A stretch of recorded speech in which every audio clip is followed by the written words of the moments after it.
What's up, guys? So what prompted this little video on color grading and LUTs is I just got an email from Butteryfilms, and these are some really cool LUTs that I use and rock out and use regularly. And I got a little buttery update, so smooth and buttery.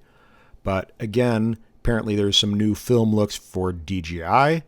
So I wanted to walk you through a little bit on how to actually import and install a LUT in the Final Cut Pro. I wanted to walk you through a little bit regarding the color grading process and just show you a little bit, not only with color grading, but also the creative process and workflow behind what you're looking for. And it's hard to actually explain, but I'm going to do my best, and hopefully it will help some people out just trying to mess with their footage for the first time. So anyway, so I'm going to click this new film looks for DJI, and it opened up this window with some .cub files, or cube cube files. So what I did is save these. It zipped them and saved them into a location. So they're already downloaded. I did that already.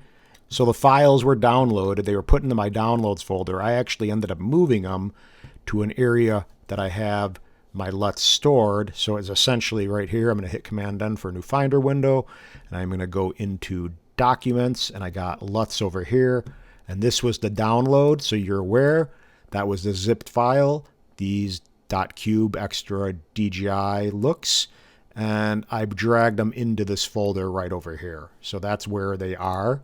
And then what I did, if you go into your timeline in Final Cut Pro, you make sure that your effects browser area right here is open. So if you see there's these two little rectangles, click them to expose this, and it may be set to all video and audio. You want to go over here to color, and then you want to go down to custom LUT, and then you drag this essentially onto an area on your timeline, a clip.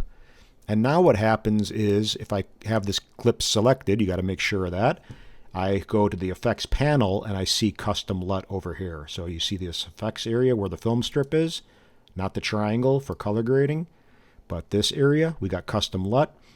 And now what we would do is go down here and then choose custom LUT. This is the initial way of importing them essentially into Final Cut Pro, or installing them, whatever term you want to use.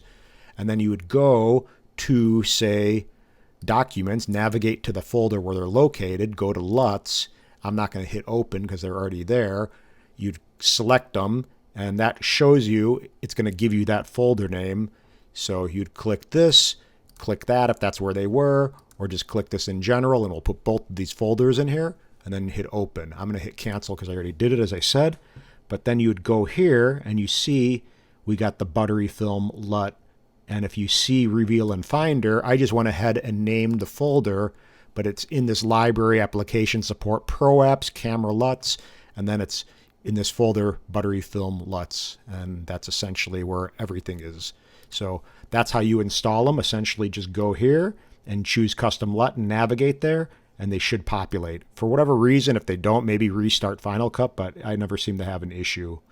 So I go here now, and I have this clip selected, and essentially the workflow, I try to pick a contrast LUT first and then kind of build on that. So if I go into these guys right over here, say I pick a contrast LUT like that, it's not really aggressive. It's just a little bump in contrast and everything from the standard footage as you see, but it kind of gets you started. But I can go and see, maybe let me see this new one that they added, Turna. So that's not what I want personally for this. You could even see like they have different ones with filters, and maybe let's see what the creative one does. Too much.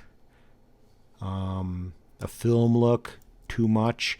But another thing you can do too, just so you're aware, let's see this creative one. You could always dial down the mix and just bring a little bit into that, but I'm not even going to do that. I'm going to stick and do my standard color grading type workflow with you, and I'm just going to pick maybe that one or this. Boom, boom, boom, boom. I personally think this one's a little bit more neutral. This one's a little bit more contrasty. I'm going to stick with this one for the moment.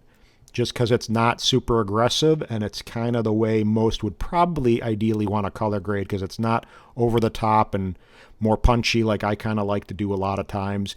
But again, we're going to stick with the LUT. That's kind of a contrast LUT, and then we're going to build on the color grading from there. So I'm going to go into here, this little triangle, and then I'm going to go to corrections and get color wheels. So now what we have here is the master. So this is the master color. Boom, desaturated, bright, dark. So adjusting the exposure all together. You got the shadows, highlights, and midtones.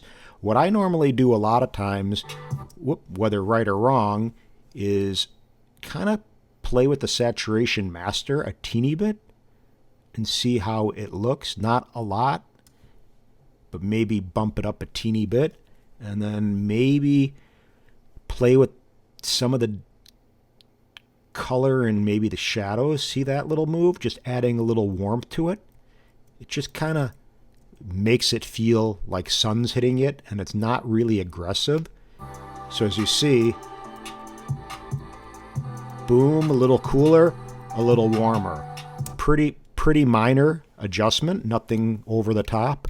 We can obviously go further, but what I can also do is go down to here, and it says My Final Cut Pro Effects. This is essentially a plugin. I'm going to drag over here, and this is, I believe, Pixel Studio Film. I'll put a link below. But this plugin has basically this section right here, and I could go into Details Fine, for example, which is essentially the equivalent to an unsharp mask, and just tweak. A little goes a long way. You can get a little bit further with buildings like this because they have, metal structure, and it just doesn't not do well to like a little bit more bite with the sharpening. But if you see, that's, let me get back to that clip. So as you see, I'm going to hit Command Z before the sharpening, after. So it's very subtle. You can kind of see it in the top of the building. It just, again, makes it pop a little bit, and it adds a little bit of, sharpness to your footage, which I think is nice. You don't want it to be too sharp, of course, but a little goes a long way. So that's essentially it as far as a workflow. I mean, you can go obviously a lot further, and you can start fine-tuning, and again, you can, adjust the temperature here. But I personally enjoy playing individually and just kind of seeing what things do. And that even looks all right, because I like what the buildings are doing down here, if you see this. So watch. I'm going to hit Command Z and Shift Command Z to kind of do before and after. This was the last move. And as you see, let me do that one more time. Do you see how the brings a little warmth to the buildings? So it's very subtle, but at the same time, that's what really makes your footage stand out, is these little subtle moves.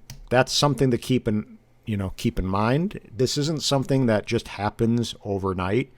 You can't just essentially get great color graded footage, without doing it a lot. Essentially the equivalent to a LUT, which I didn't really talk about too much. I should have. I did in my previous recording, but I'm re-recording this because I felt I could have done it a little better. A LUT is a lookup table, and it's essentially allowing us to work with raw footage like a dsyn-like or d-log, something that would be shot in our Mavic 2 Pros, for example, or anything that has that kind of capability. And it gives us the ability to work with the footage a little bit more because it has more dynamic range. It's not as processed like it would be like a JPEG file for a still photography equivalent. And it's just kind of something that comes with time. So don't rush, be patient. Your eye will eventually kind of see what looks better and what doesn't. But play around. That's the only way to get good at this. And it's essentially what I do. I mean, it is a creative process that takes some time. So you got to get used to messing around with like color wheels and stuff. I mean, you want to play around and essentially see what looks better. So you kind of have to train your eye. I mean, see the whites in this building, for example. I can see, if they're a little bit yellow or warmer or blue or neutral. You can kind of just gauge that if you are familiar with color, at least, and familiar with looking at, stuff like this. So, I mean, I've done this for a long time as a photographer. So my eye is trained to do, more color correcting kind of stuff visually. As I said, rock out whatever you want.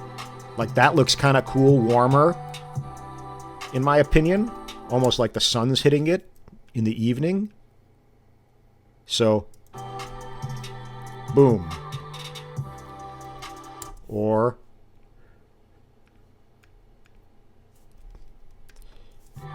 so it's before,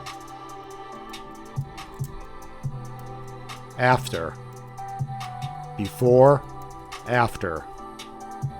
Which has more mood and feel to it. Regardless, I just wanted to give you a little insight on what it's about and how you actually import and install LUTs into Final Cut Pro. And it's super easy. All you do, as I said, is go to your effects panel, go to color LUT, drag it onto your timeline or clip, and then you make sure the clip is selected, and then you go into this area and you go choose custom LUT and you navigate to the folder, and then it will populate. And if for some reason it doesn't, you can always go reveal in Finder and make sure that the stuff is physically there. So I can see these LUTs are physically there. And that's that. So it should be pretty easy. Hope this helps, guys. That's it.